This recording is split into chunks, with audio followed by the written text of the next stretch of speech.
नमस्कार दोस्तों, मेरा नाम हिमांशु तोमर राजपूत है। स्वागत है आपका रोचक कहानी के यूट्यूब चैनल पर। आज की कहानी, आज मैं आपको बताने वाला हूँ मुगल भारत क्यों आए और इनका अंत कैसे हुआ। मुगलों का भारत आगमन, कारण और इतिहास। मुगल वंश भारतीय इतिहास का एक महत्वपूर्ण हिस्सा रहा है। इनका भारत आगमन केवल संयोग नहीं था, बल्कि इसके पीछे कई ऐतिहासिक, राजनीतिक और आर्थिक कारण थे। मुगलों ने भारत पर लगभग 300 वर्षों 1526 से 1857 तक शासन किया और अपनी कला, संस्कृति, प्रशासनिक प्रणाली और स्थापत्य कला से भारतीय इतिहास में गहरी छाप छोड़ी। मुगलों का भारत आने का कारण, मुगल साम्राज्य की नींव 1526 ईस्वी में बाबर ने पानीपत के पहले युद्ध में इब्राहिम लोदी को हराकर रखी थी। लेकिन सवाल यह उठता है कि बाबर और उसके वंशज भारत क्यों आए। साले, हीरे जवाहरात प्रचुर मात्रा में उपलब्ध हैं। यही लालच बाबर को भारत खींच लाया। मध्य एशिया में अस्थिरता और संघर्ष। बाबर का असली साम्राज्य फरगना, वर्तमान उज्बेकिस्तान में था, लेकिन वहां की राजनीति अस्थिर थी। मध्य एशिया में उज्बेकों और अन्य तुर्की कबीले आपस में संघर्ष कर रहे थे, जिससे बाबर को अपना राज्य छोड़कर भारत की ओर बढ़ना पड़ा। तैमूर और चंगेज खान की विरासत। बाबर एक ओर से तैमूर लंग का और दूसरी ओर से चंगेज खान का वंशज था। उसने अपने पूर्वजों के नक्शे कदम पर चलते हुए एक विशाल साम्राज्य स्थापित करने का सपना देखा और भारत पर आक्रमण करने की योजना बनाई। दिल्ली सल्तनत की कमजोरी। जब बाबर ने भारत पर आक्रमण किया, उस समय दिल्ली सल्तनत कमजोर स्थिति में थी। इब्राहिम लोदी के खिलाफ उसके ही सरदार और शासक बागी हो चुके थे। बाबर ने इस स्थिति का फायदा उठाया और आसानी से भारत में प्रवेश कर लिया। पंजाब और अफगानिस्तान के शासकों का निमंत्रण। भारत पर हमले के लिए बाबर को यहां के कुछ स्थानीय शासकों का समर्थन मिला।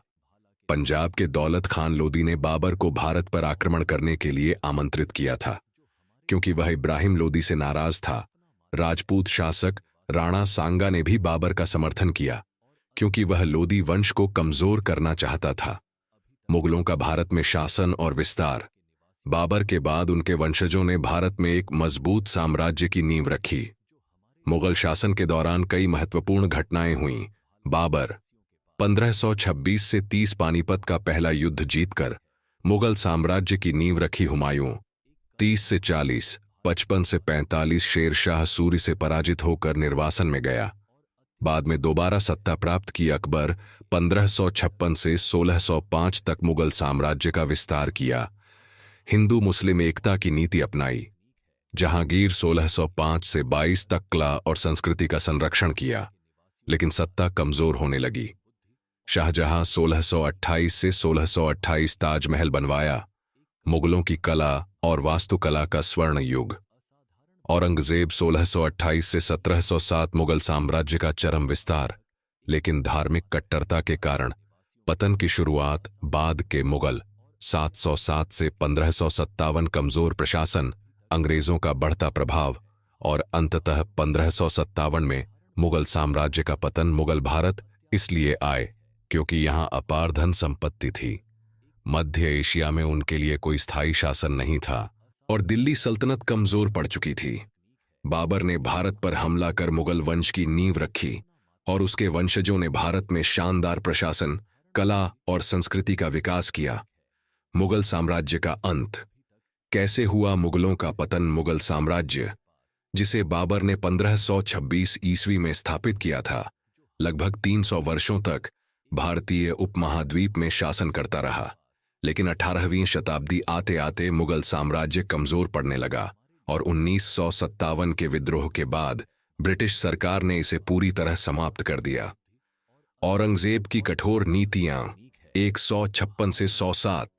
औरंगजेब ने अपने शासनकाल में धार्मिक असहिष्णुता दिखाई, जिससे हिंदू राजाओं और जनता में असंतोष बढ़ा। उसने मराठों, सिखों, राजपूतों और जाटों के खिलाफ लंबे युद्ध लड़े, जिससे साम्राज्य की आर्थिक और सैन्य शक्ति कमजोर हो गई। उसने जजिया कर, धार्मिक कर फिर से लगाया, जिससे हिंदू समाज नाराज हो गया। कमजोर उत्तराधिकारी। 1707 के बाद औरंगजेब के बाद उसके उत्तराधिकारी कमजोर, विलासी और अयोग्य साबित हुए। 1607 के बाद मुगल शासकों में सत्ता संघर्ष बढ़ गया और वे आपस में ही लड़ते रहे। इस दौरान मुगल साम्राज्य कई छोटे राज्यों में बंटने लगा। मराठों, सिखों और अन्य स्थानीय शक्तियों का उदय। मराठा साम्राज्य, शिवाजी, पेशवा बाजीराव ने मुगलों के खिलाफ लगातार युद्ध लड़े और मुगल साम्राज्य को कमजोर कर दिया। सिखों ने पंजाब में अपनी शक्ति बढ़ाई और मुगलों के शासन को चुनौती दी।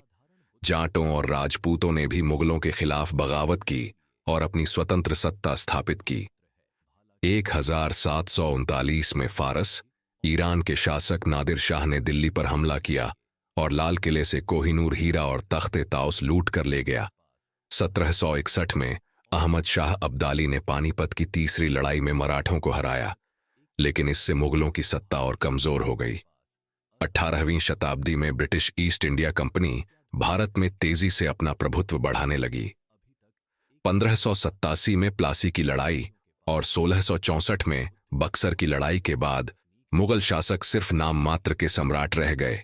1857 के स्वतंत्रता संग्राम के दौरान भारतीय सिपाहियों ने अंतिम मुगल सम्राट बहादुर शाह जफर को अपना नेता घोषित किया, लेकिन अंग्रेजों ने विद्रोह कुचल दिया और बहादुर शाह जफर को बर्मा, म्यांमार निर्वासित कर दिया, जहां 1762 में उनकी मृत्यु हो गई।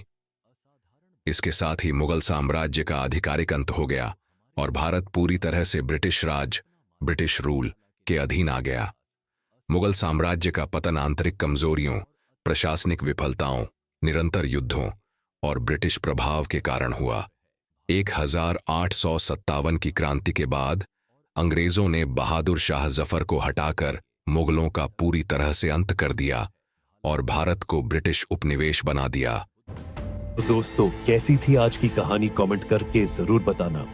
अगर आप रोमांच और रहस्य सच्ची कहानी के प्रेमी हैं, तो हमारे चैनल को सब्सक्राइब करें और हमारे साथ इस रोमांचक सफर का हिस्सा बने।